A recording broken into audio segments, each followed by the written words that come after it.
How's it going, everyone? NeedleMouse here. Sonic Generations is a fan favorite game. After Sega released this game for the 20th anniversary of Sonic in 2011, critics and fans seem to actually really like this game, and it was one of the highest rated Sonic games of all time. People even call it the best Sonic game of all time. So this game has to be perfect, right? Perfect story, perfect gameplay. There has to be no drawbacks whatsoever, right? We're traveling through time and space!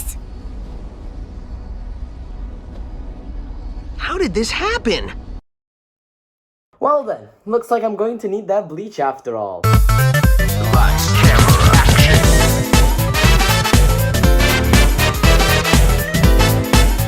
Alright, I gotta make sure I say this, so I will not get murdered.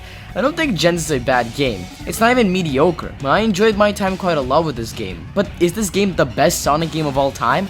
It's not even close. In my eyes, Gens sits at the bottom of A tier, or at the top of B tier. While this game isn't something I come back to at all, honestly, it's still pretty fun overall. But to say this game is overrated is an understatement and a half. I have seen so many fans praise this game, calling it better than Unleashed, the classics, and even Frontiers in the adventure games. I cannot see this whatsoever.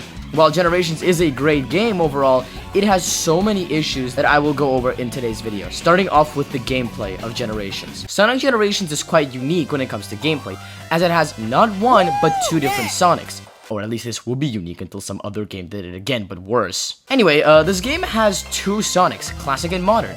While I kinda hate this game for introducing Classic Sonic, he's not that bad in this game. The game works like this. You have two acts, like most Sonic games, but in Act 1 of every stage you play a side-scrolling 2D level as Classic Sonic, and in Act 2 of every stage you play as Modern Sonic, who plays almost identical to the way he does in Sonic Unleashed. But here's the core issue, neither Classic Sonic nor Modern Sonic are at their best in this game. In fact, Classic Sonic is at his second worst in Generations, only second to Forces. This is due to the simple fact that he controls so much worse than he does in the Classic games. Instead of building upon the Classic games and having the same momentum and level design, Generations instead ditches that for an overpowered spin dash that, while is quite enjoyable, takes away all of the fun of gaining speed through momentum that the Classic Sonic games pioneered. One thing that Classic Sonic does do well though is still having the upper and lower path philosophy of the Classic games. The upper path will always be faster, but will also be the easiest to drop off from to the bottom path, which is a lot more platform heavy. This of course would be perfect if the S rank wasn't so easy to get. If you're noticing a pattern, well, you should be. As you can see, a simple change to the ranking system can make this game a lot less enjoyable. And then we have Modern Sonic. In no way is he the best Modern Sonic, not by a long shot. That title goes to Sonic Unleashed Sonic.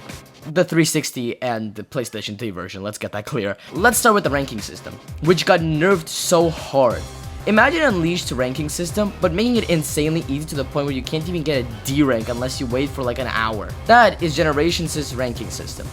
Unleashed Z stages are loved to do how difficult and rewarding the S rank is, and Gen strips the difficulty completely, making the S rank not rewarding at all. And this is just the beginning of how stupidly worse Modern Sonic is in Generations than the way he is in Unleashed. For example, the wall jump and the lightspeed dash have been made completely situational in the game. Unlike Unleashed, where you can lightspeed dash and wall jump wherever you want, in Gens it's very situational and you can't use it wherever you want. Why? It's not like the level design is completely different. In fact, this is something that Gens does pretty well.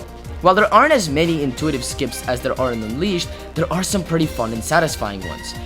Is what I would say if these would aid you in getting the S rank, but guess what? The S rank is piss easy to get, rendering these shortcuts completely useless. But wait, more cracks are showing. This game is 75% 2D. Yeah, a game that is advertised and described as a 3D Sonic game is 3/4 2D. Even Colors has less, yet no one talks about Gens being over half 2D. This is something that I genuinely do not understand. You have a whole Sonic that is only in 2D. Why Sonic Team decided to add 2D to the Modern Sonic bits confuses me so much. As much as I think Colors is overrated though, this game is so much more so. The game is also much too short. I've beaten the game in 2 to 3 hours before. There is nothing worse in my eyes than a game that is piss easy and can be beaten in one sitting. And Gens is both of that. Now you might be already asking yourself, then how is this game A tier? To answer it simply, the game is fun to play. I may sit down and play the game once a year and then go back to playing an actually good Sonic game like Sonic Unleashed, but that doesn't mean the game is outright bad or mediocre. Making sure I say this because I'm not done criticizing this game. Yeah, you thought we were done, we're gonna start talking about the positives? Oh, I'm just getting started. Generations was the first Sonic game to start the whole nostalgia pandering, and this makes me dislike this game even more so. Because of it, even over a decade later, games like Frontiers have Green Hill and Chemical Plant in them. It just makes me so upset that this game introduced this, as without it, we wouldn't have gotten games like Forces, where all of the levels are reused from previous games, aside from 2. And then we get to the story of this game. Good lord, it feels like it was written by a random dude Sega saw on the streets and I was like, we don't have any money, so he'll do. Like, this is somehow worse than the stories of Colors and Lost World. I have never wanted to skip cutscenes in a video game this much in my life, ever. I think I enjoyed Force's story even more so somehow. And for those saying, oh, well, you see, they focused on the gameplay instead of the story. The gameplay isn't even that good. I don't understand this. And now we come to the last 2 issues I have with this game. The missions and the bosses. First and foremost, we have to talk about the missions. Those who watched my video on Sonic Unleashed Day stages know that I severely dislike the fact that you have to do these missions in order to move on, retreading the same level design over and over again. Generations, though, does these missions quite well.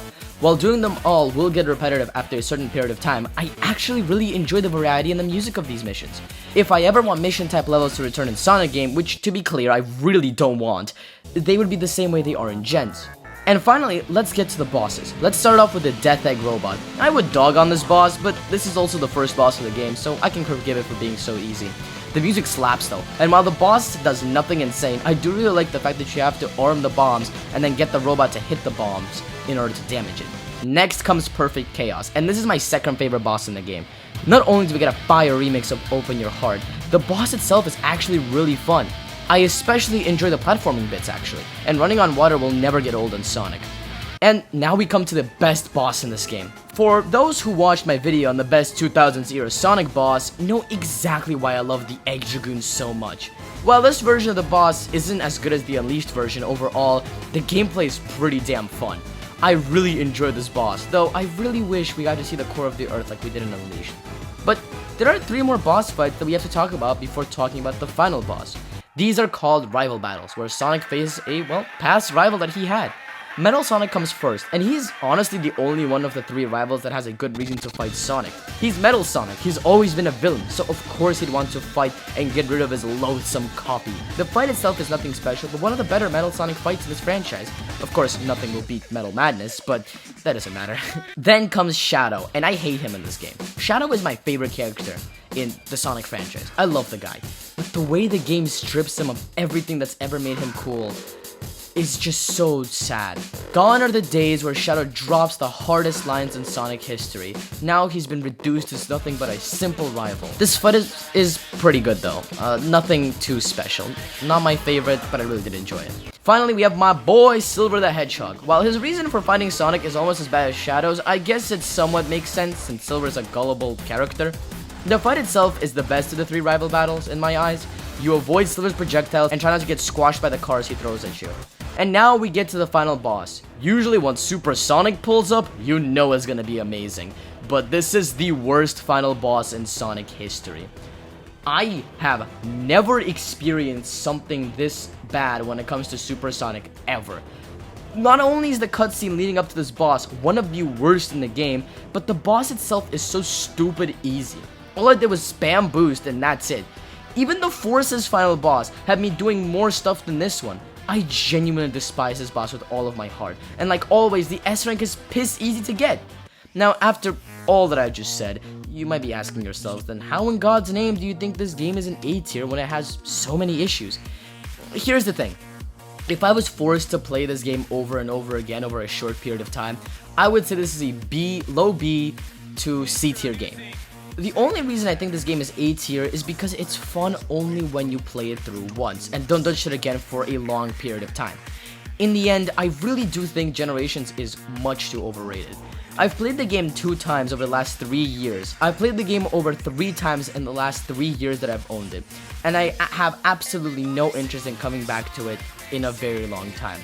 You'll never see this game on my PS3, and instead I'll be playing a much better Sonic Unleashed.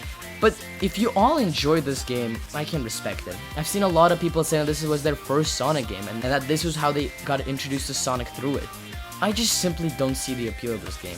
This is why Gen sits at the bottom of my A tier. I think this game is worse than Heroes and Superstars and Sonic 2 and many others. But if you enjoyed, that's completely cool. Well, anyway, that's the end of this video. I hope you all enjoyed this one. Have a wonderful day wherever you are in the world, and I'll see you all next time. Ciao! Everybody